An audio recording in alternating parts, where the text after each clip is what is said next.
Hey, are you ready to take control of your financial future? Welcome to Private Money Club. Private Money Club is the ultimate online platform connecting real estate entrepreneurs with private money lenders just like you.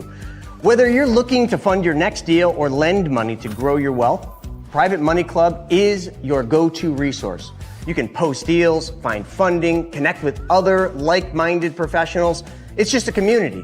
It's a community that you need to plug into. If you're new to the game, no problem. Our Learn platform and our weekly coaching webinars and our on-demand resources are here to guide you every step of the way. Join a thriving network of real estate experts who are already making an impact, and they're waiting to partner with you. So Private Money Club gives you the tools, the training, the connections, and everything you need to achieve your financial goals. So why don't you start now by going to privatemoneyclub.com. We'll see you inside. Hey, you need to become your own bank. And it's as simple as changing one thing, and that is where your money goes first. I mean, think about it. Household debts in this country are at all-time highs. You got tons of market volatility. You got the potential for Social Security running out of money. You've got global uncertainty, political divide, and you have to figure out where you're going to put your hard-earned savings. I mean, this is one of those times in history where the rich are getting richer, and it is time to learn the secrets of the wealthy. But here's the good news. Every single Wednesday at 1 p.m. Eastern Standard Time, I put on a free webinar where I teach you how to take back control of your money by teaching you how to become your own bank.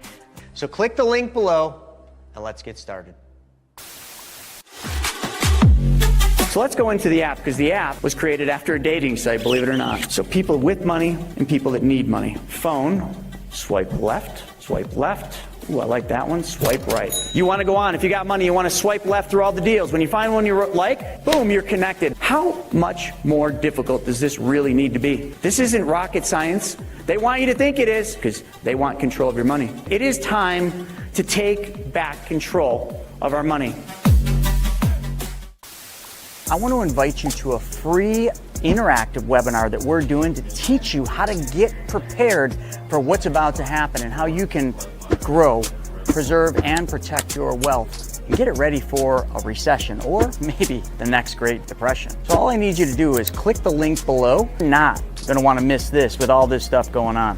Are you sick of having your money lying around not doing anything? Well, we've got the solution for you. PrivateMoneyClub.com. Back to you, Chris. So that's what it is. Private Money Club was created for you and for all of us. So I've got something special. Since you're here, you're listening to us talk to you about the infinite banking concept, I wanted to make an offer. Private Money Club is something that will benefit each of you, but we've got what's called the Accelerator. The Private Money Club Accelerator is a coaching program that takes together the knowledge that you'll need to be your own bank and puts it together with the opportunities in Private Money Club so that now you learn and apply the knowledge. Check it out. We got a very special offer for you to be part of the next Accelerator coaching program and get you into Private Money Club so your money starts working for you.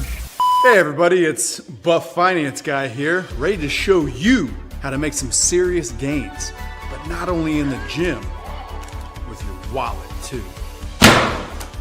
Most people put their money in the bank doing absolutely nothing for them, but I'm gonna show you how it doesn't have to be that way. So take Andrew here. His money has just been sitting lazy in the bank, but all he has to do is change one thing, and that's where the money goes first, and everything changes. Just change where your money goes first, silly. Wait, just one change? Yeah, that's it. Instead of sending it to the bank, you send it to your very own banking system, and your money can grow and get stronger, just like me.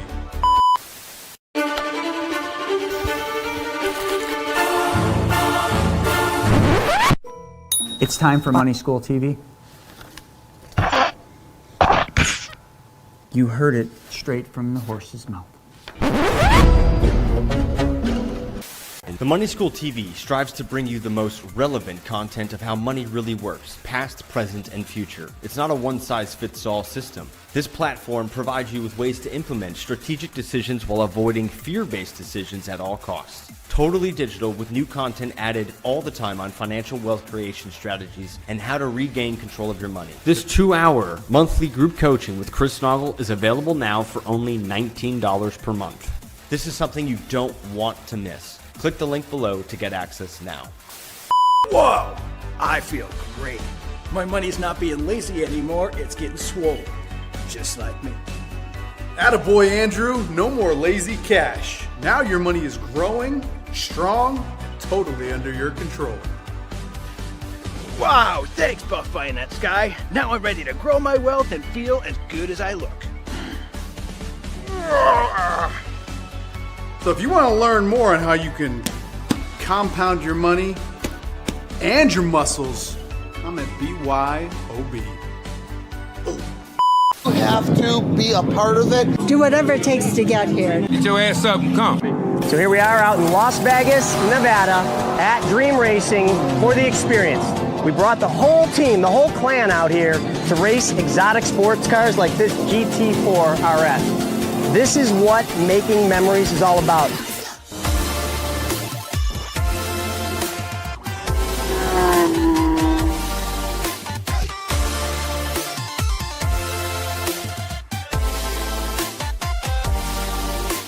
Together, we create experiences for each other, around each other, and memories we get to create. This is my third experience and I love it. Being at the experience brings out the camaraderie, being around like-minded people.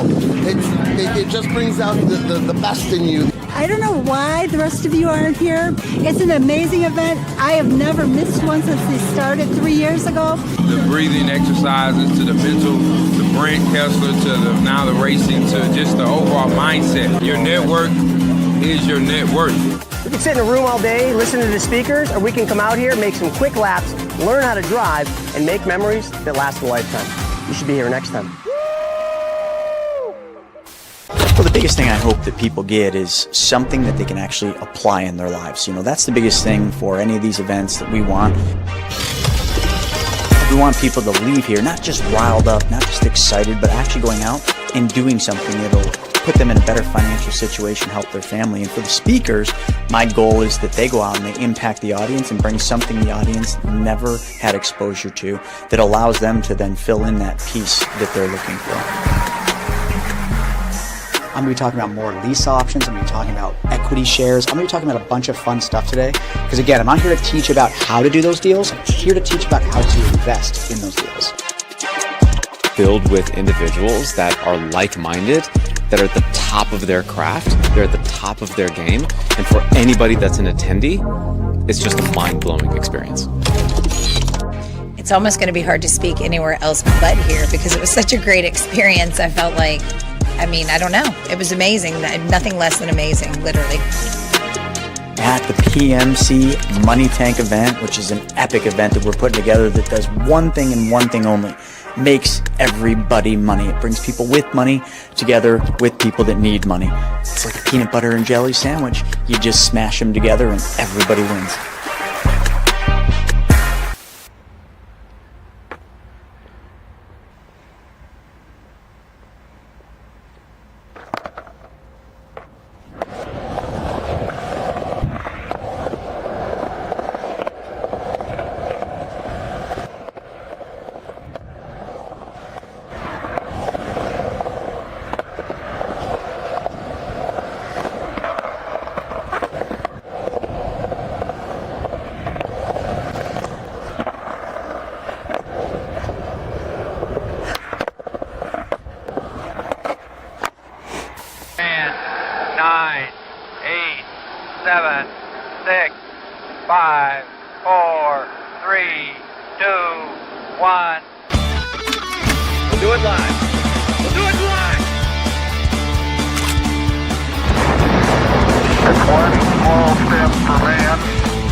Wednesday, 10:30 Eastern Standard Time.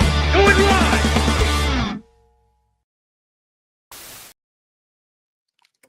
All right, what's going on, everybody? It's another week, another What the F Happened. This is a show where we rant, we rave, and, well, we'll definitely argue about what's in the news, what's happening in the economy, and what's happening in the world. This show is every single week at the exact same time, 9:30. We get our data not from the general news, but also from economic newsletters that we subscribe to. So we're going to bring all this data to you today so you can base an opinion or look at the facts. It's really up to you because it seems like this world is crazy right now, and we're going to cover that. Let's just hit on some of the things we're going to hit today and cover today. We're going to talk a little bit about, well, let me come over here and look. We're going to talk about Powell and the Fed. We're going to talk about whether or not they're going to cut rates or not and what that actually means instead of the good news. Like the market, I can't believe it went up like it did when there was that article that came out and said, well, he's leaning toward cutting rates. Well, that isn't a good thing, but we'll talk about that. Trump certainly wants rate cuts. We're going to talk about Lisa Cook. Should she have been fired? Was there cause? Was there a reason? Is it really fraud or is this just politics? We're going to talk about that. We're going to talk about how the labor market is weakening. I definitely want to talk about the hanky-panky that was going on during the Biden administration around the employment numbers. They're saying the books were cooked. And we're going to cover a lot more, everything from mortgage rates and how they're stuck right now. We're going to talk about AI, and we're going to talk about Elon suing Apple. We're going to talk about all sorts of things. But real quick, let me just kind of pivot in this intro and turn it over to our new guest. We've got our regular star here, Mr. Nagy, coming in from Florida. What's happening down there, man? Hey, what's up, guys? Just super busy. Just always something happening. Florida's beautiful right now, though. Luckily, dodging any hurricanes so far this season. So fingers crossed there. Had some waves from Aaron that went out there in the ocean, kind of turned north, which was good, but created some nice swells. So got to swim around, paddle around on some waves in the ocean this weekend, which was nice. But other than that, man, just getting ready for a couple events. We're doing a 2-day virtual advanced infinite banking training coming up in a couple weeks. We have, of course, Money Tank in Orlando coming up in November. The Money Multiplier Mastermind out in Denver in October. So just planning all that stuff out and having a great time, man. But a lot of the news right now, it seems to always be a fire hose every single week. So much going on, and just happy to be here. And we got a special guest today, so I'm super Yes, we do. We excited for definitely got today's a show. special guest. So let's give a second to introduce our special guest. He's not new around these parts, but he's definitely new here, and he's going to bring a little bit of spice to this. St. James, you want to talk about what you plan to bring to WTF today? Well, yes, I'm definitely looking forward to bringing in a little bit of seasoning. And just a quick note, I would like to present that 4 or 5 years ago, it was on this very show that I got introduced to the whole BYOB ecosystem. And now it's an amazing pleasure to finally be able to be on this show. So thanks for having me on here, guys. And I promise that I'm going to bring a lot of seasoning to this souffle. Well, we're hoping to bring you on as a regular guest, and we're going to see what the audience thinks about the seasoning, if you will. And with that being said, well, let's just not waste any time because we got a lot to cover. Let's dive right in to the first topic, which is what the F economy.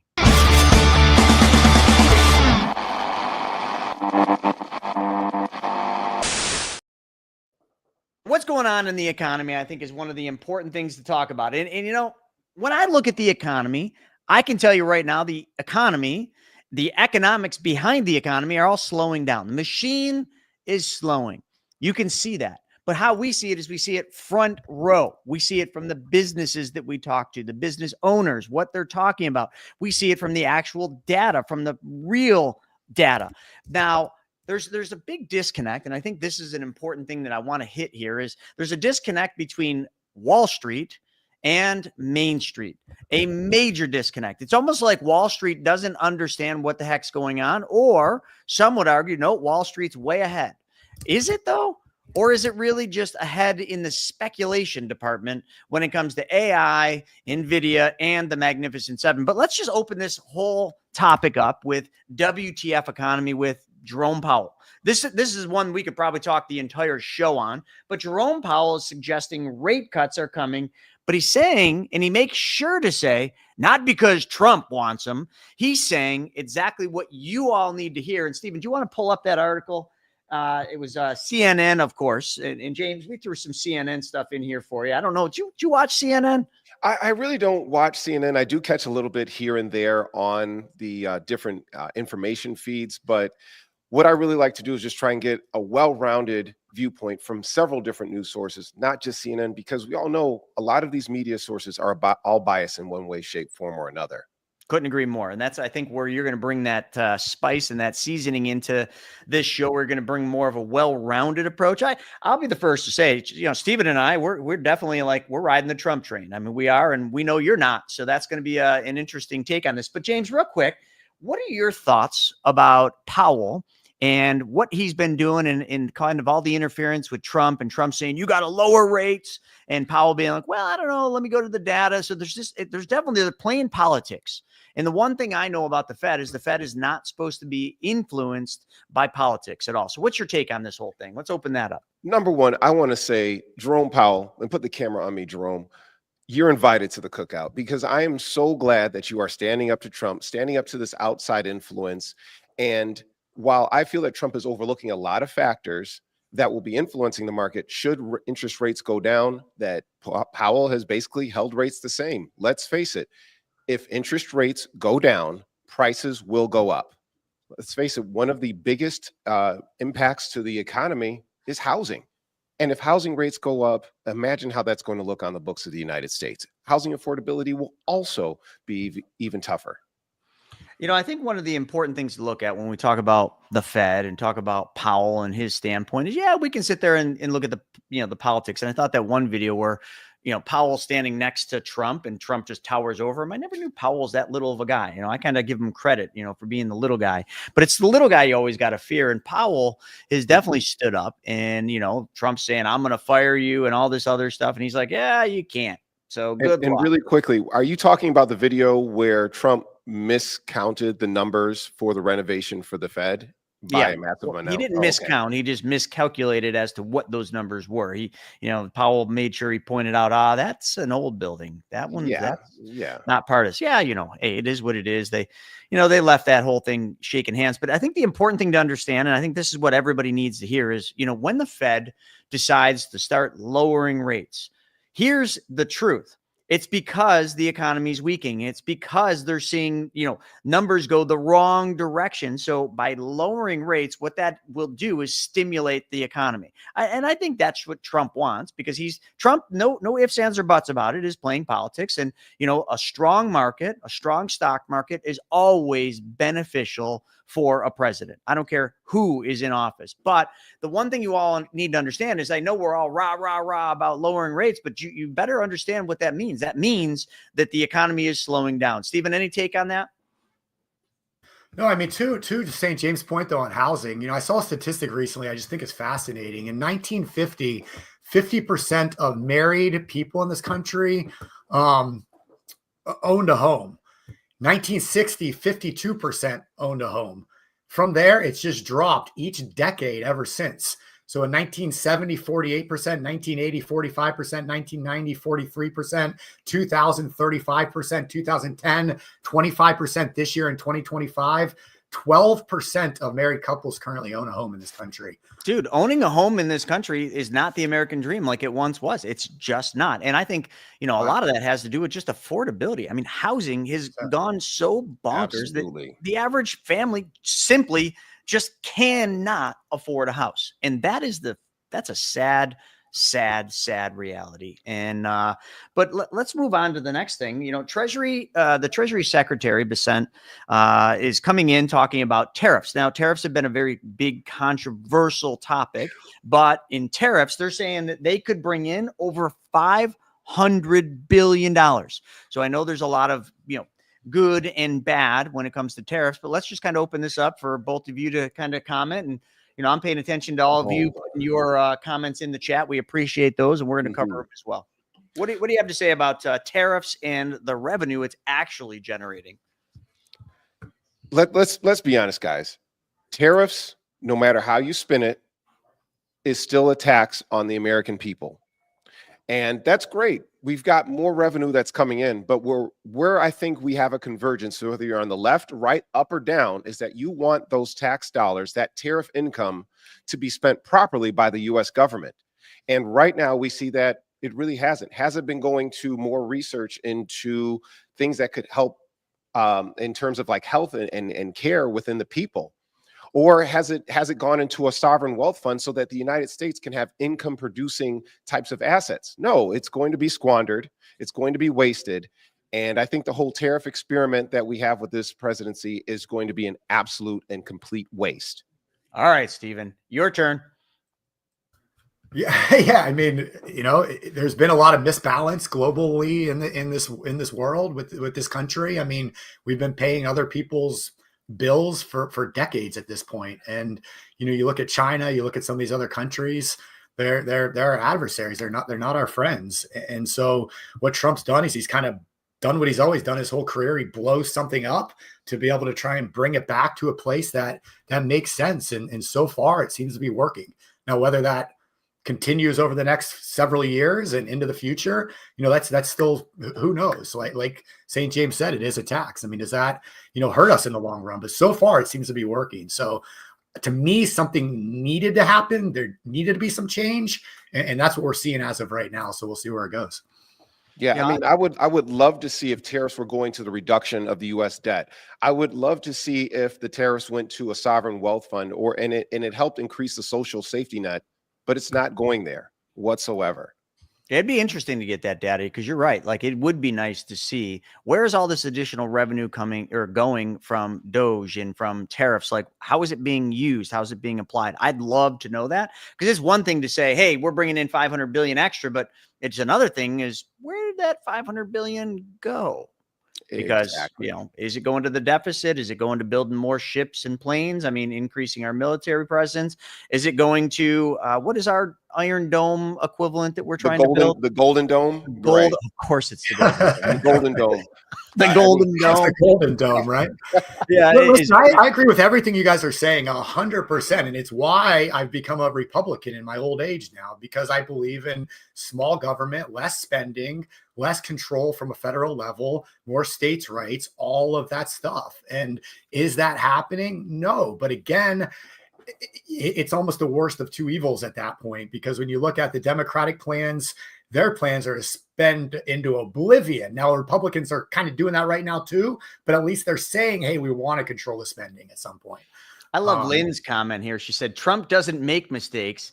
He did that on purpose to get under the guy's skin. And then she said, tariffs are going to take down our national debt. Now, I am on the side from that. Like, I believe over time and everything, we're always in such a rush because we come from that we're just that every one of us are coming from a generation of it's our way, right away, right? We don't have patience. So we don't want to wait for things. And that was very evident before tariffs even started going, when he was, playing the art of war, which is exactly what he's doing. Some would say, oh, he's playing the art of the, oh my God, just the art of the deal. He was playing the art of war. Okay. That's exactly what he was doing. And, and it succeeded. I mean, listen, you cannot disagree that his negotiating skills definitely won out in these tariff battles. And now it's just a matter of being patient, waiting to see the results. And I agree with James, like, where's the money going to go? Let's see some transparency on that. But also the other thing we really, really want to look at and focus on is all the negativity around tariffs. Is it inflationary? Is it increasing costs for the American public? And I read a long article, which I'm not going to unpack, but basically it was showing in history when tariffs were used, it was not inflationary. And because there was so much fluff with these countries that we were importing goods from, like China specifically, that they're just absorbing a lot of it. Like a lot of these tariffs up to a certain point, like up to a certain percentage, and I'm sure Trump administration knows this, they will not add to inflation or cost, because the companies or the exporter, we'll call it the wholesaler, they will absorb the majority of that. And yes, a little will pass down to the consumer, but nothing like what we initially thought, nothing that would signify it's a hidden tax on the American public. Well, I guess you could argue that, but like right now it hasn't been. So before we move on to the next, James, anything you want to comment on that? Because we have not seen an increase like they thought. And I'm gonna call out the Dems, like the Dems thought. if history repeats itself, in Trump's first term, he put a tax on washing machines and a tariff. Guess what happened to the prices of dryers that did not have a tariff on them? They went up as well. You guys can look it up, and history will repeat itself. Corporations are not going to sacrifice their profitability just to appease tariffs. All prices are going to go up, and I'll stand firm on it. They've been absorbing it so far, but let's see, when those shareholders demand higher profit, they're going to pass that dollar on to the U.S. consumer. All right. Well, well, real fast, so Chris, I'd rather the companies be in charge of that, though, because when you like to put the government in charge, I mean, I'll give you a great example. I just saw this pop up yesterday. So back to gas, school districts revert to diesel because Biden's electric buses can't be repaired. So they spent $159 million in federal funds to manufacture electric buses.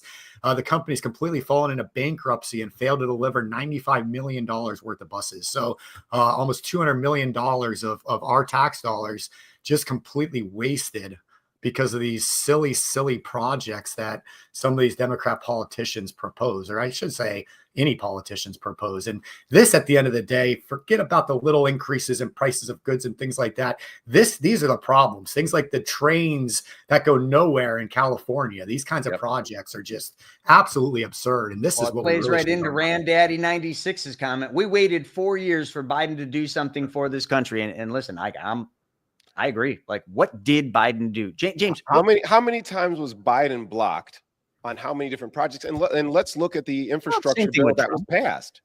He did pass it, but it isn't going to be something that's going to be overnight. He put the CHIPS Act in the U.S. economy, and now these chip manufacturers are being built, but it doesn't happen overnight. Yeah, that's a good point. All right, so we'll give them one. We got one. Okay, well, what about the bridge and infrastructure bill? That is a separate one that actually got through. But how many times did partisan politics play into account for allowing Biden to get some wins on the table when you have a Republican-controlled House that blocks every way, shape, form, and fashion of progression?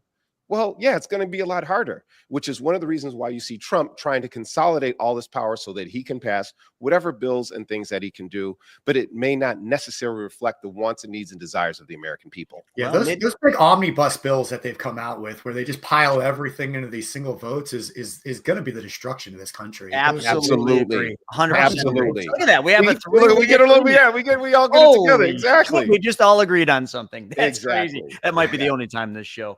All right. Let's move on to the next one. One of the things, and this is the reality, the U.S. consumer confidence slipped in August, and that was after they said, MSN, they said after tariffs and weak jobs data. So they always got to throw that tariff thing in there, James. It's just like these news media, the fake news, if you will, they always got to throw that little jab in at the end. It's like, why couldn't we just say, hey, right now consumer confidence is slipping after weak jobs data? Well, because as we all know, the economy is a multifaceted organism. And just to point at one particular thing and saying it's just jobs data, we have the advent of AI that's going to be taking more jobs or replacing more jobs that I'm sure we're going to be able to talk about later on. But also, if I don't know how much things are going to cost, that is going to affect my consumer confidence. So I think Main Street is saying, I don't know how much the cost is going to be. If I didn't know several months ago that an iPhone was going to jump from $1,000 to $4,000 because of tariffs to China, well, my consumer confidence is going to fall. And I'm going to hold on to this little piece of plastic that I have here in order to make sure that I conserve every dollar that I have. Well, just to get through the rest of these, let's hit these quick. U.S. business spending on equipment is resilient. Labor market confidence is weakening. So just more kind of play or more info and news articles going into, we're slowing down, folks. We've been saying this is going to happen for a long time, but we've all but got it wrong, but we really knew it was coming. We just didn't, you can't time the market. That's all there is to it. Now, one other thing too, that I think, we really haven't covered in this whole thing when we're talking about tariffs and weak job reports, and I'll maybe get it in just what the F, but I want to just take a second, is I read this long article, and it was actually in one of my economic newsletters, all about how Biden and the Biden administration were cooking the books on the employment numbers. Have either of you seen that, where they were saying, you know, the job market was so good and everybody was employed in this, but they were overstating these reports by the tune of 1.5 million people. And they're finding that that is not the case. Like, we have not had as robust of a job market as they were saying. Did you see that? That didn't come across my feed. Nagy, did that come across yours? Yeah, we've actually talked about it in past weeks. I mean, it seems like they always are revising the numbers. Trump just fired the lady in charge of that, right? Oh, we're going to cover that. We're going to get to that. No, not the Federal Reserve governor. The lady that's in charge of the Bureau of Labor. Yeah, well, the thing is that she was fired because she gave Trump bad news. And how dare you tell the king that his clothes are dirty and that the labor market is not as strong as you want it to be? Hello, you Doge and the rest of your sycophants all went in there and just cut 30,000 jobs disproportionately from the U.S. government. Now, in contrast, to kind of tie this back, yes, a lot of those jobs were the ones that were added under the Biden administration. But now you can't be mad that if you fire a bunch of people, that your job report is not going to be as high as you want it to be. You can't have it both ways. Not hard to add jobs when you shut the whole country down, and then all of a sudden you open it back up and people actually have to go back to work. But this is going to get spicy. Biden also imported 20 million illegals that now have jobs that are taken away from American people that go into those numbers. But they're those same illegals are also contributing to the U.S. economy, even if they're undocked. Even if they're undocked, ITIM, all right, individual taxation number. Okay, even though, let's just say, illegals, since we're going to talk about illegals, if they cost the U.S. economy $15 billion, they contribute $30 billion for a net $15 billion increase. And let's segue to this. What's that? I don't believe that at all. Oh, hey, well, before this gets too out of control, let's cut to a commercial break. We'll be right back after this. I'm still right. Hey, are you ready to take control of your financial future? Welcome to Private Money Club. Private Money Club is the ultimate online platform connecting real estate entrepreneurs with private money lenders just like you. Whether you're looking to fund your next deal or lend money to grow your wealth, Private Money Club is your go-to resource. You can post deals, find funding, connect with other like-minded professionals. It's just a community. It's a community that you need to plug into. If you're new to the game, no problem. Our Learn platform and our weekly coaching webinars and our on-demand resources are here to guide you every step of the way. Join a thriving network of real estate experts who are already making an impact, and they're waiting to partner with you. So Private Money Club gives you the tools, the training, the connections, and everything you need to achieve your financial goals. So why don't you start now by going to privatemoneyclub.com. We'll see you inside. My fellow Americans,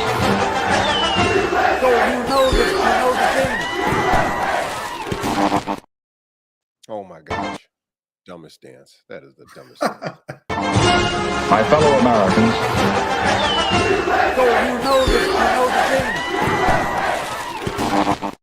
oh my gosh. Oh, all right. Well, now we're moving on to what I think is my favorite section, WTF USA. And now we get to open up with Lisa Cook. The Fed finally responded to Lisa Cook getting fired because of cause, and they're saying we need cause. So, all right, I'm just going to open this up, starting with Stephen. Like, cause, man. What was the cause? Why did she get fired? Well, the messaging went out to the Democratic Party, so I can tell you what they are. I can tell you what they are saying, since it seems to be the exact same comment from every single Democratic politician and journalist and activist that's out there. But they're all saying, Nancy says, by attempting to fire federal governor Lisa Cook, Trump is once again threatening the independence of the Federal Reserve. This move endangers the financial security of every American by risking destabilization of the dollar and our economy. Trump and his advisors should know better. And pretty much is kind of copy and paste through all of these people. So that's what the Democrats are saying. I think Trump is coming in, and Trump is mad at the Federal Reserve. I guess. I mean, I don't know. It's, he went after her because of mortgage fraud, I guess. He can't make moves. So he's trying to disrupt things. That's kind of how we opened the show. He's out there disrupting stuff, and that's what he does. So to me, it's Trump disrupting things like always. Is it good or bad? I don't know. You tell me. Let's look at it this way. If I'm a libertarian and I want small government and I want as little interference within the government, within private industry or sequestered industry as possible, why would I want to support this particular act? They're talking about a mortgage fraud that she had a house in Atlanta and a house in somewhere in DC or another area. Unfortunately, I can't remember the city. And they're saying that that's the mortgage fraud. This is a bigger test of what are the powers of the president are for independent industry and what ramifications it can have in the future. I would like to do an experiment with everybody who's watching here. Change the word Trump to Joe Biden. Change the Fed, change Lisa Cook to any one of your favorite political people and say, what if Biden fired that person? Would you still be in support of this? Yeah, if there was fraud, for sure. Okay, but the fraud is completely unrelated to anything that has happened in office. Remember, we've got somebody who's done some bad things in office right now, but we're not calling for his removal. Wait, explain that. So the fraud, so there's clear, there's clear things that point to fraud here, but you're saying it didn't happen in office. So what do you mean by that? The mortgage fraud that Yeah. that Lisa Cook's being Accused she's of, being right? accused of, mind you, Trump does not have the authority to fire her. That's first and foremost. That's like the CEO of McDonald's saying, "Hey, you guys over there who make my potatoes for my French fries, you're fired." No, it just can't happen. He actually does, but there needs to be cause and there needs to be proof of fraud. So let's get back to the mortgage fraud. Getting back Where to did the mortgage fraud fraud now happen? is that she has two homes and she listed one as a primary residence for better tax purposes, and she really lives in another. So they're saying that is the mortgage fraud. Something I think that's a pretty loosey-goosey thing. Better rates too. She listed them both as primary homes, which gives you better rates on the mortgages. So better rates, better taxes, better benefits like that. You're asking the wrong guy here. I hate the Federal Reserve. So yeah, we all hate the Federal Reserve here. So Yeah. that's pretty easy. Right. So yeah, that's why I don't think that this is really a just cause. I still feel that this is a smokescreen. This is Trump, throwing his weight around and being a political bully and pundit. Which 100%. I agree. Yeah, I agree with it. But Anyone else let agree? that power be unused and be abused, and we will be singing a completely different song. Just because it's saying he's doing it to an enemy that you guys have in common, what happens when it's to somebody that you actually like? And that's why it needs to be nipped in the bud. That's why you got to kill the dragon while it's young. And that's why you have to stop this type of malicious bullying behavior ASAP before it gets out of hand. Wow. I love Andrew's comment to what James said earlier.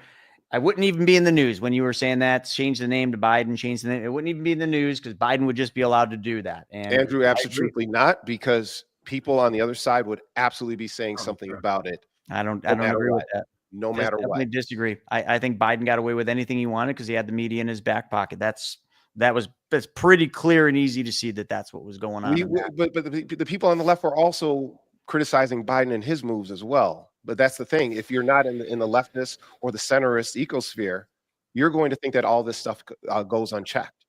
And the thing is that there were criticisms against Biden. There were things and policies in place that people didn't like, because that's the nature of politics. Nobody is going to like 100% of all the activities and actions of the person in power, regardless if you're a left, right, center, purple, yellow, or green. All right, let's bring this to Chicago. I mean, we already know what happened in D.C. The National Guard and the military got deployed there, and things actually kind of got back to normal. It's funny how in all these states, like, the looting and all the crap, like the protests where they burn shit, break, businesses' windows down, it seemed to all be okay, just a few short years ago. And now it's not okay. And, the government's getting involved. And so now we've got Trump planning to deploy the National Guard in Chicago. Stephen, you want to talk a little bit about this? And then we'll get St. James's take on this. Yeah. I mean, I haven't followed the Chicago story. I think it's great what they've done in DC. I love watching all the interviews of the people that live in DC seem to love it. Yeah, I love watching the interviews of the people walking around, taking videos, doing interviews. They couldn't be happier. And then you see all these like woke like people that are just, like protesting less murders, less crime. Like the statistics are wild. Lord.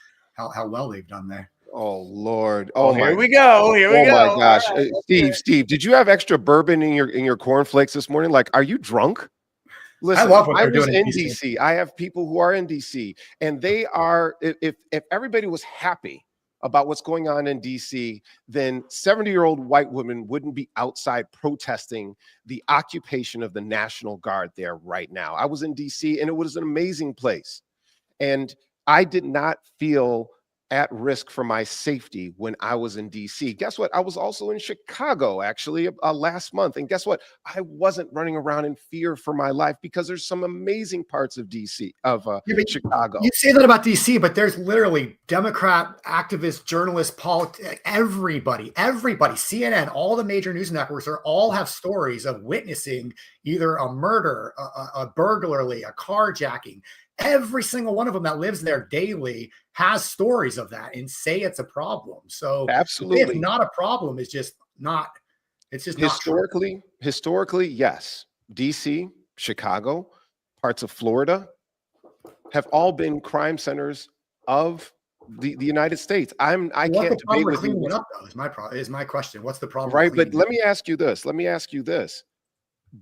the military be involved in policing? Absolutely. If local the people, state, if the state are not police trained, don't get involved and do they something are about not it, trained yeah, to they be should. police. They are trained to kill. That's what And the National Guard is. That's not what the National Guard is trained to do. National Guard is Guard not trained to kill. They're not sending. They're not sending Marines in. Yeah, they're not sending they're Marines, armed. Navy SEALs, in. They're armed. sending the National Guard in. The They're National Guard armed. is not trained to kill. They are armed. They are So are military police. equipment, and they don't. I'll want to read be it. there. I'll read it right off of Wikipedia here. The purpose of the National Guard is a unique dual mission of serving both the community and the nation by responding to domestic emergencies and natural disasters. That's exactly. There is no national emergency. And if there is a crime emergency in DC, according to everybody that lives there. No, not everybody that lives there. Not even a few people that live there. If you're in DC right now, chat, talk to us right now, because there is no national emergency in DC. If you're in the DMV area, the only national crime that's going on is all this traffic that's coming up because of this return to work. The time that it gets into work takes people an hour and a half. And it's absolutely ridiculous. That's your big crime. The governor was just on the news. He doesn't want the National Guard in Chicago. We don't want to normalize this behavior because it is one step closer to this hypothetical fascism that people don't want to believe is ever going to happen until it's too late. Thing in the world, fascism. Come on, CJ. Yeah. Fascism. Let's talk about what Biden did when he was president. You want to do that? Did he mobilize the National Guard? To force people to get jabbed by an experimental vaccine? That's a huge rabbit hole, Steve. If we had more time, I would definitely address that COVID. We can do that on another show. I told you guys we were going to have some ranting here and some disagreements. But I know we've got a lot of stuff to cover. But I until you see police and you see the National Guard in your neighborhood and pulling people off your street, I cannot believe that you would be in support of this until that happens in your neighborhood. Absolutely not. No. If my neighborhood had the statistics that Chicago and DC had for murders and crime, Southside I would Chicago, be begging for the National Guard to be Chicago was created by the U.S. government to be a cesspool. Get that? Put that in black and white. Baltimore, I agree 100%. Okay, that's a whole different issue. Areas up to be failures. That's why the crime rates are so high in some of these areas. But that has been overlooked in history. And if you go to these new people that are providing educational syllabi that are completely right-leaning, it is going to be completely overlooked. This is great. Let's switch it up and talk about the battle of AI with Elon suing Apple over the App Store favoring OpenAI over XAI and Grok. Now, let me comment on this, and I'm sure we're gonna have varying degree of things here. Like, I love Elon Musk. I think he's awesome. I think he's brilliant, but he's a little bit of a bitch. Let's be honest with it. Like the whole thing where he was like created all the issues with Trump. That was because Trump was taking away some of the subsidies that Tesla relied on. And look at Tesla stock. So definitely got hit, but he got double whammied there. I mean, people were protesting against Teslas, but also, the subsidies that made it so favorable to have electric cars, they're on the chopping block. But now, just because Apple, I don't know if they favored it or whatever, that's open for discussion, but OpenAI over Grok, I mean, Apple doesn't owe Elon anything. So what's your take on this whole lawsuit that's forming here? It just seems like, round and round we go. Go ahead, Steve. I'll. So I don't. I guess I don't know the story. So Elon's suing who? Elon's suing Apple. Yeah. Because so the App here's Store the thing. is favoring OpenAI over Grok. Right. Yeah. So yeah, what's happening? Apple's always been like that, right? They've always controlled their little ecosystem. Absolutely. Right. And how many times has Apple been sued? They don't care. Like when you think of Apple and you think of Elon, I mean, Apple's beyond wealthy. I mean, it's just headline news. It's literally a stupid thing that we won't hear about probably again, which is why I wanted to bring it up in here. But really quickly though, to tie it back, as you guys know, Google pays Apple to basically be on each one of your iPhones, and some courts have actually argued, and it should be coming up pretty soon, is whether or not that's a monopoly. Yeah, right. Well, right now, that is what Elon is doing for all these other companies. He's like, look, I'm fighting an uphill battle here, and Grok deserves to be in all these places as well.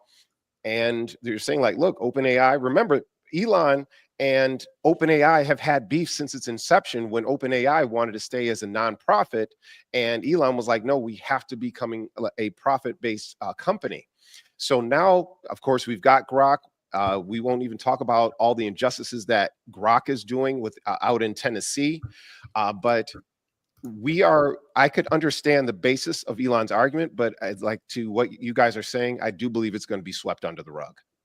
Yeah, I agree. But like Chris Ash said, Apple's always favored their own stuff, and but let me ask chat this really quickly, guys.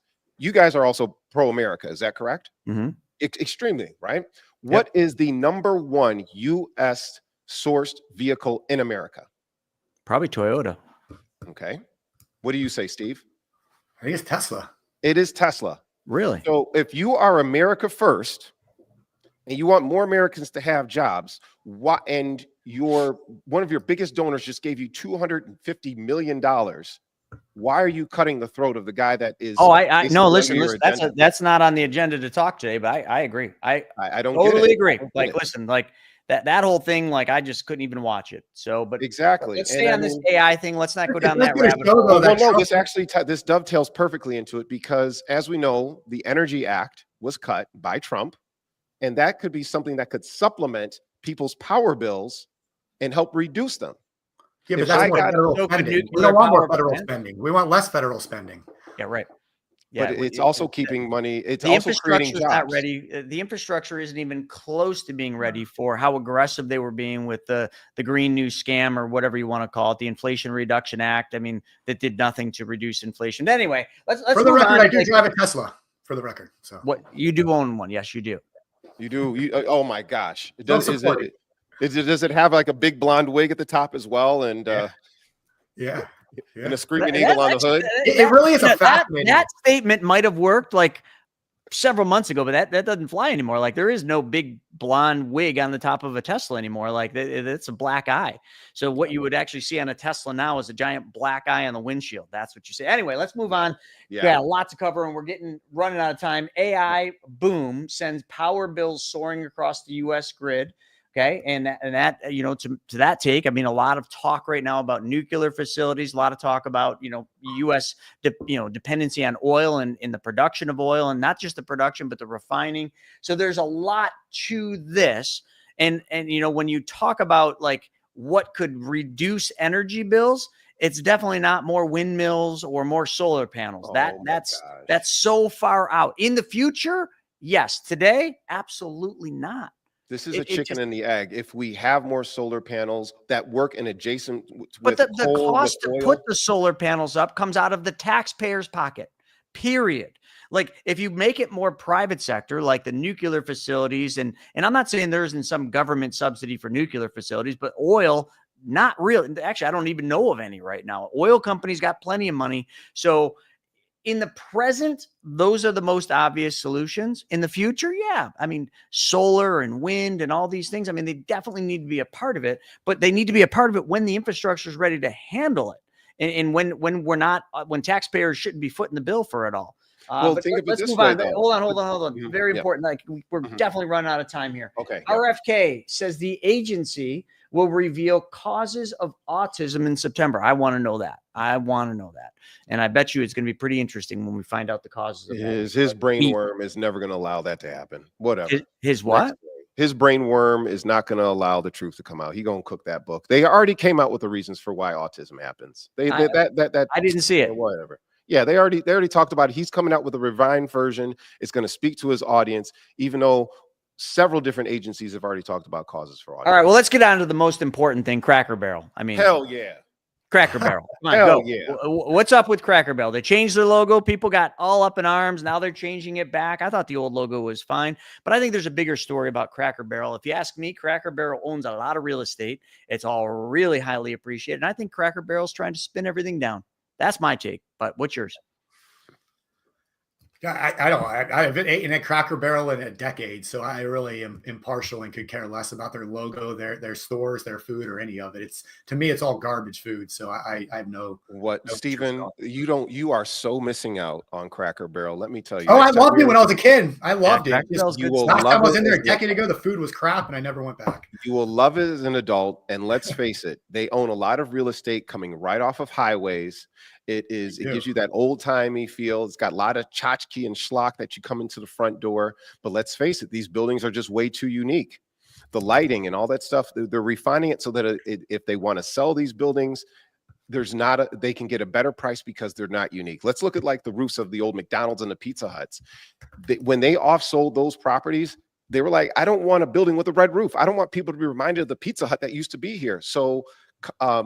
So with Cracker Barrel, they're like, if we scale this back, we scale back the unique architecture that our buildings have, well, we'll be able to sell them a little bit better, just like what Chris was saying. But why the logo? Why are they up in arms about a logo? Who cares? I mean, I think it's a modernist twist. And I agree. I actually like Uncle, what's his name? Uncle Ruckus or Uncle Nathan. Yeah, the old logo was good. I loved it. It was fine. Very recognizable. Fine. Yeah, but you know what? If Cracker Barrel was smart, they would make this a huge marketing campaign while they have so many people. Oh, with you eyeballs mean on it. like Cindy Sweeney, or am I getting that right? What was that? Yeah, girl's name? Sydney Sweeney with all the jeans and American Eagle. American Eagle, like brilliant. Yeah, brilliant. Leaning into it. Look at lean what into that it. did for him. So Cracker Barrel needs to lean into this, not Lean just into it. not just lean out of it. I'll tell you where the controversy didn't come from the logo or the rebuild of the stores. The controversy came from the trend that we see, where these big corporations that we all grew up with, that we all have nostalgia for, they go in and they hire these woke, no better way of saying it, woke middle-aged white women that become CEOs and hire all these recent graduates out of these woke colleges for their marketing teams, and they all have these ideas to make all these changes, and people just don't like it. People just don't want that, and so we've seen it happen with company after company after company over the last decade, and so people just are tired of that trend, and that's where the controversy came from. Let's address that. Let's talk about Jaguar. Let's talk about Jaguar. Jaguar, read my lips, Steve. I agree with you. They fucked up. That was stupid. They had electric jelly beans, and it looked like a fashion ad for that Jaguar, and nobody liked it. Yeah, period. I agree. But when we go to Cracker Barrel, it has nothing to do with wokeism. It has nothing to do with any of that. They said, hey, look. No, I'm saying about the CEO of the company that was hired and the marketing team that she brought on to do all of this. I don't care about the changes themselves. I was explaining why there's so much controversy over it. That's why, because of this trend. Okay, I see what you're saying. They're trying to appease this audience, but yeah, it can't be. We can't conflate removing the uncle from Cracker Barrel. It had nothing to do with. I love it. Sorry, I got triggered. I'm sorry. Listen, Steve, we can hug and make up. We're probably not, But yeah. Trigger. That's one of the other words, man. My wife will have me watch these reality shows sometimes, and I have a drinking game I play every time one of these idiot young people says the word triggered on one of these shows. I drink and I'm hammered half the time because of it. Oh, I got to try that game then. It sounds like it's perfect. How many of you got triggered by Steven's brand new shirt? That thing's pretty triggering, isn't it? All right, let's move on to What the F World. It is a pretty sweet shirt, Steven. We'll get right back at it.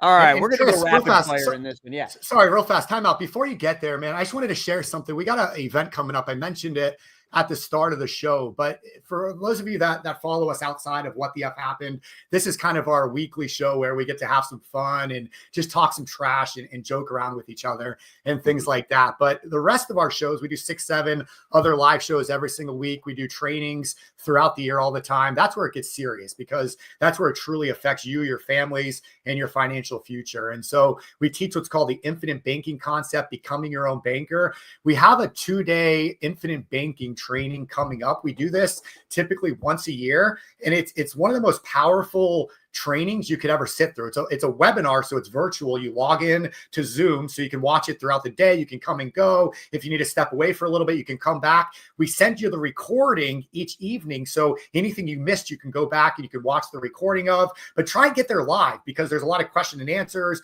a lot of people talking with each other and networking, sharing ideas. So it's really good to be there live. But we're doing the annual Infinite Banking 2-day virtual training event on September 12th and September 13th. So all day September 12th, all day September 13th. So I wanted to invite everybody in the show. We just opened up registration. Because it's on Zoom, we can get a lot of people on there. But like I said, get your ticket now just so you're locked in, and you can go ahead and make the plans for it. But I'll share my screen just to show you guys real fast, and then I'll put the link in the comments. But it's beyourownbank.com/BYOB blueprint. So you can see it up there, right there, beyourownbank.com/BYOB-blueprint. And it's the BYOB Blueprint 2-day virtual IBC training. But it's going to be Chris leading the way, along with myself. James, I know you'll be on over the 2 days. All of our money mentors that you guys have met on Ask Me Anything and the various MSTV shows that we do, Take Back Control Tuesday. They all have segments they're going to be talking about. HELOC Joe is going to be talking. Carson's going to be talking about real estate investing. But we're going to talk about advanced ways to use infinite banking in today's economy and in today's market. And I mean, I could probably go ahead and say it, Chris. This will be probably the most powerful 2 days you'll spend this year learning about what to do with your money, especially right now with everything going on in the world. So make sure you're there. Go over there, buy your ticket. It's $49 or $47, excuse me. We're not doing any crazy promos or discounts or buy now. It's $47. Go buy your ticket up until September 12th, but be there, because it's going to be a really, really awesome event, and I'm super, super stoked for it. So yeah, sorry for the interruption, Chris. I just wanted That's all right. It's worthy. And I want to just comment on that as well. Like, one of the things we're going to be doing here is we've been working super hard on something. It's called the Vault. It's literally an operating system for the infinite banking concept, for you becoming your own banker. And, you know, the big thing that we talk about all the time on this show is debt, and the problem that debt has literally enslaved most of America. Like, it has, because most people are working just to pay the bills, just to pay their debts. But what if you could erase your debts without working harder, without working longer, without working overtime, and without taking on any risk? You could literally just change the way you use money, change the order, add speed, efficiency, and a system to your life that would wipe your debt out in a third of the time or half the time that it would take, and save you tens, hundreds, maybe millions of dollars in interest that you would pay over your lifetime, because you're plugged into a system that doesn't benefit you. It benefits the banks. The banks are always winning until you change the rules of the game. And that's what we're going to do on this training. We're going to change the rules of the game. We're going to show you how this operating system, how this software, revolutionary software called the Vault, and something we call Debt Blaster Trifecta, will literally help most Americans, because I say most, because not everybody's going to want help, wipe out their debt. But while they're wiping out their debt, they're going to be building wealth through their own debts and expenses without working longer and without having to do anything. James, is there anything you want to say about that? Listen, Infinite banking absolutely changed my life. I was several $1,000s in debt, and because of infinite banking, I'm able to sit securely in this room right now. Don't put it off. The time will never be perfect. Oh, I'll wait until is the words that will kill your financial future, because it will never be a perfect C. Once I get this raise, once I get this, just look at it.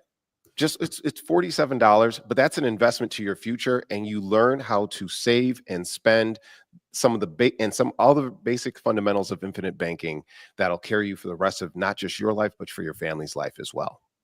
All right. Well, we're going to take this and we're going to move this into what I think is my absolutely favorite part of the show, and that is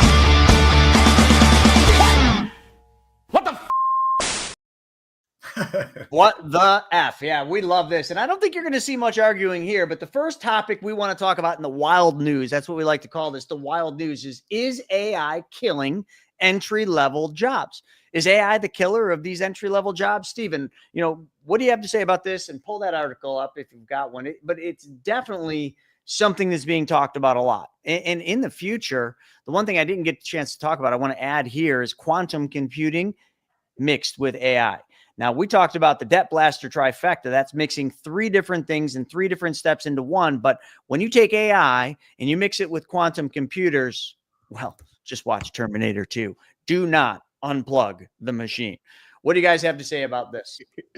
Well, entry-level jobs, yes, they are being reduced. I was talking to somebody whose son was a computer engineer or a systems engineer, and he says, you know what? His job has been completely cut back, and it's harder for them to get jobs. But I think what it is that AI jobs are going to migrate the way entry-level jobs are being done. Just as in the manufacturing sector, what happened is machines came in and they did replace a lot of jobs, but people also learned to adapt and they became better to work in synergy with these machines. And in reference to the Terminator, well, let's face it, they just had the robot Olympics, and these things are so far off from taking us out, they can't even take each other out. I think we've got quite a few years to put the handcuffs on Skynet. I don't think so. I had our computer genius, Jeff, here the other day, and he was talking about, we have quantum computers now, and he was talking about the test that they were doing for the government to show the speed and the power, and effectively, they weren't even using the full capabilities that are here today in quantum computing. That they're nodes and things that I don't even comprehend it. But anyway, they split the nodes, and one was checking the other to make sure that it wasn't messing up, and the other one was going out. And effectively, and I don't have fact on this, but you can all look this up. I guess in about just over 3 minutes, this half of this quantum computing power went out and hacked every single bank account in the United States of America. So now don't hold me to that, but that's what I was told. So, and that was done in under 4 minutes. So like, you talk about the speed and the power of quantum computing mixed with AI, man, we better harness this. We better figure out how to control this. But the worst part about it is China is leading the quantum computing race right now. They have quantum computers, if that's the right way to even say it, that far exceed what the US has right now. So it is literally a race to the finish line for quantum computing. And the scariest thing is, and I'm not going to keep mentioning Terminator here, but basically, we're going to be in this race to create these quantum computers just to be competitive in the landscape where one person's got a quantum computer. You can't just have a supercomputer against a quantum computer. So you got to get a quantum computer. So I almost feel like we're going to build this whole infrastructure and this network of these quantum computers. And then we're going to layer in AI, and well, just watch the movie. To make another great movie reference, Jeff Goldblum, Jurassic Park. All this time we were busy trying to figure out how we could do it, and we never really asked ourselves, why should we do it? Exactly. Yes. And the genie's out the bottle right now, Chris. The genie's already out the bottle here, Steve. We can't put it back in there. The toothpaste is already out of the tube.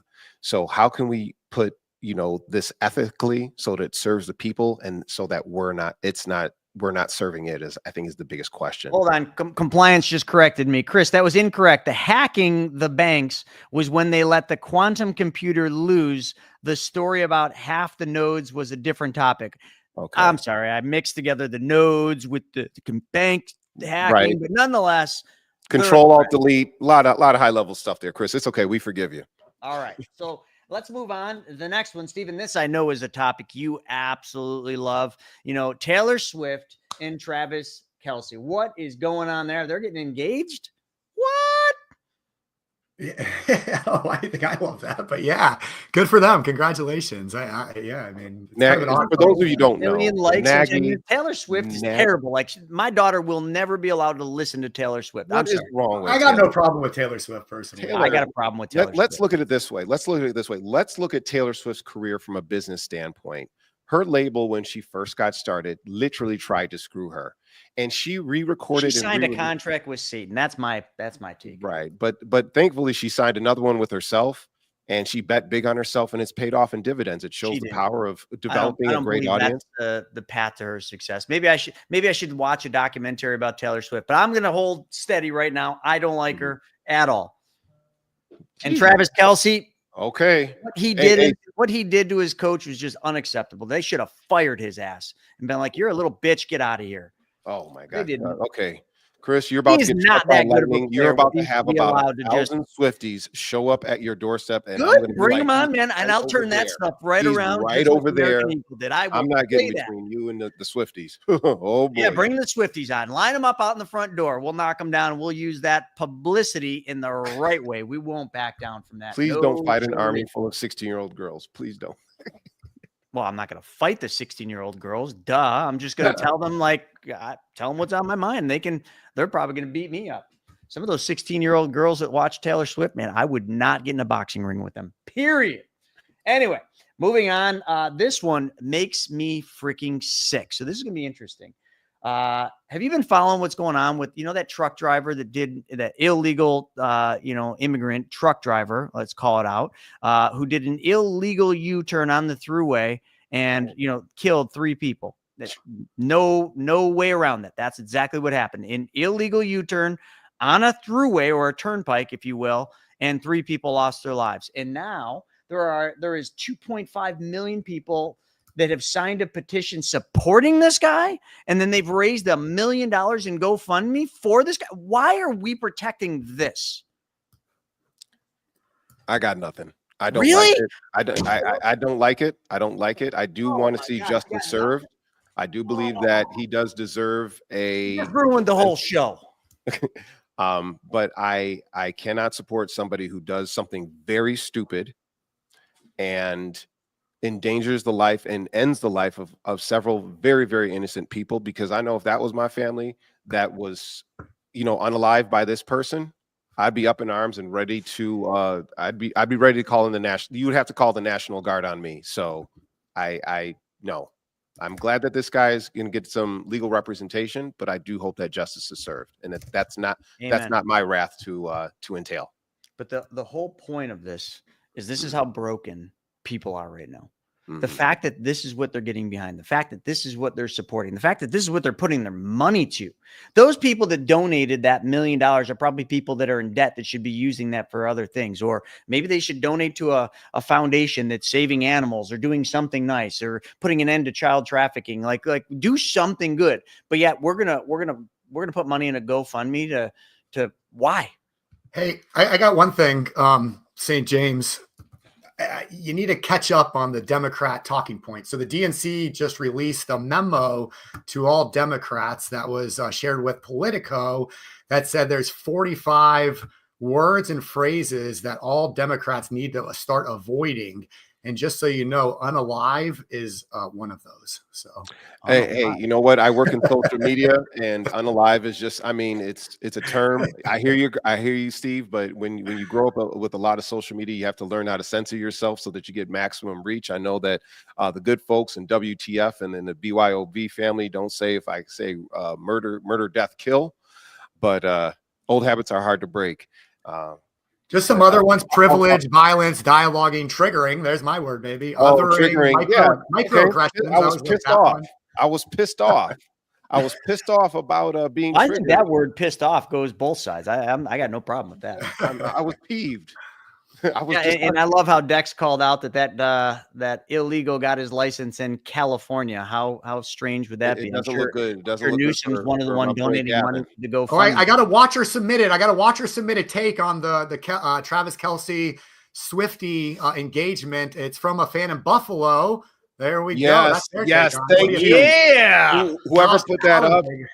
thank you. That And was Chris perfect. Ash's comment, I almost booted him from this live. He said the Chiefs are winning the Super Bowl this year. Yeah, think again, buddy. Kick him off the Chiefs chat. are not winning. Did you see that? Did you see the way the Chiefs played the Super Bowl last year? That was pathetic. Absolutely pathetic. Like we were in Utah for one of our events, and we're watching that game, and literally I'm just like, dude, they should just be playing a college team. That's how bad they played. Like they didn't belong in the NFL in that game at all. So you think the Chiefs are going to win, man? Bills are going to run circles around the Chiefs this year. You watch. There's some good television out right now too. So the Hard Knocks HBO has the Buffalo Bills on this season, which has been really fun to watch. And then the Netflix just came out with America's team, the Dallas Cowboys. And when Jimmy Johnson was the coach and their owner bought the team back in the late 80s, going to the 90s, and how basically his gamble on an $800,000 oil well that made him $100 millionaire allowed him to buy the Cowboys, and the way he went in and just completely disrupted America's team, win against everybody. It's I've only watched the first episode so far, but really because they had cheerleaders, man. Let's not forget the Dallas Cowboys cheerleaders. Absolutely, and that was all him, man. All him. I know exactly. I wasn't joking about that. Like he put those cheerleaders on, and that has made that team literally beyond famous for that. Yeah, everybody in the stream. Everybody in the stream, really quickly, no matter where you are, West Coast, East Coast, North, South, East, West, I want you to count how many Buffalo Bills logos that you see out there today. And message Chris, message myself, message Nagy, and you will see that the Buffalo Bills are America's new team. Full stop. All right, here we go. Right. But anyways, football season does kick off this weekend. We got college football lineup starting at noon on Saturday. Just really good games going on. So to all you college football fans out there, best of luck to your teams this season. Yeah, best of luck to your teams. And also, too, don't forget, we've got that 2-day IBC blueprint training going on. That's going to be September 12th and 13th, and it's a Friday, Saturday. We are recording it. So even if you can't make it live, it will be recorded, edited, and timestamped and sent to every person that buys a ticket to attend that 2-day epic training for $47. So grab that, beyourownbank.com, /BYOB- blueprint, and that's how you get it. We put it in the chat. But with that being said, folks, we are simply out of time. I had a bunch of stuff I wanted to talk about with the Genius Act, but we'll get that next week. St. James, thanks for joining us. Stephen, thanks as always, and to all of you for your great comments. We will be back this afternoon at 1 p.m. Eastern for the Wealth Webinar. You can join us this afternoon at 1 p.m. Eastern by going to chrisnaugle.com, a couple index finger scrolls, and you can sign up, get my books for free. So join us at 1 p.m. and we will see you then. Thanks for joining. Ow.